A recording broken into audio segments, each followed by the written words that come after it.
over, and now that a chief no longer had the power of life and death over his people, their feelings for him would obviously not be the same.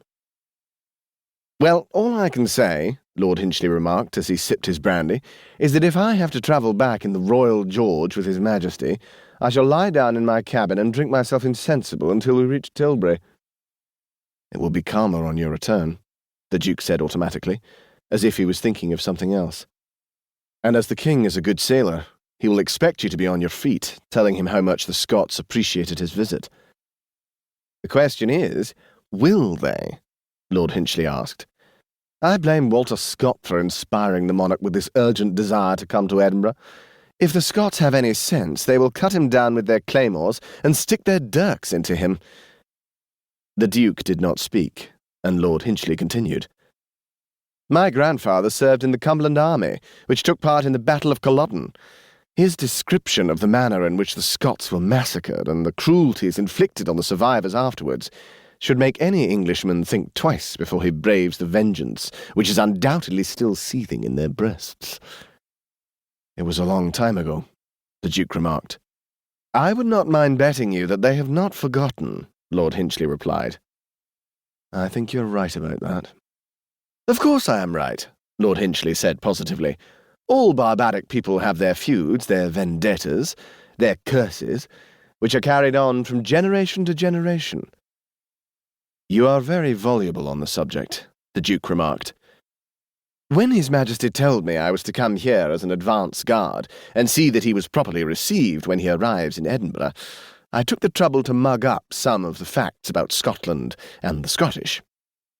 Lord Hinchley paused before he added, "I don't mind telling you, Taran, the English behaved damn badly to the wretched people they conquered, entirely because they were better organised and carried muskets."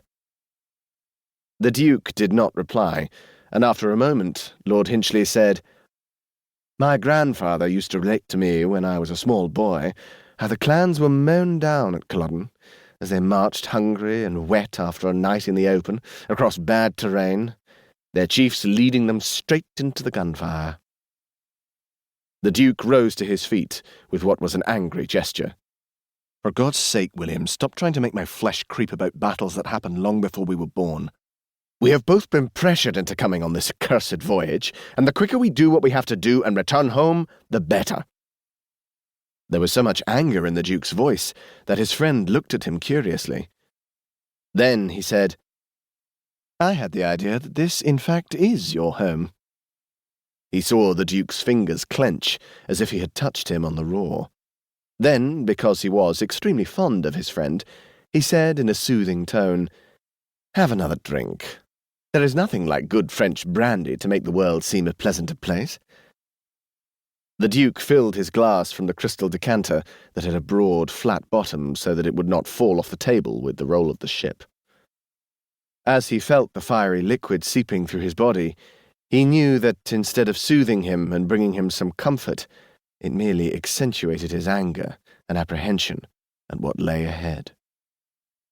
He had had no intention when his father died of returning to Scotland. He had cut himself off from the McNarns when he had run away with his back crossed and bleeding from the weals inflicted by his father's whip. If they liked to think of him as a renegade, they could do so. He did not intend to concern himself with anyone's feelings but his own. After he left university, he had found that with plenty of money to spend, and with looks which made women gravitate towards him like moths to a lighted candle, he had no time to think of anything but his own pleasure. The Prince Regent liked to have young bucks and beaux around him, encouraging them in the extravagances of dress that he affected himself. It was a fashion that had been set by his friend, Beau Brummel, to which he still adhered, even after they had quarrelled, and Brummel had died in exile. It was with the keen excitement of a child going to its first party that the King was planning now to appear in Scotland in full Highland regalia.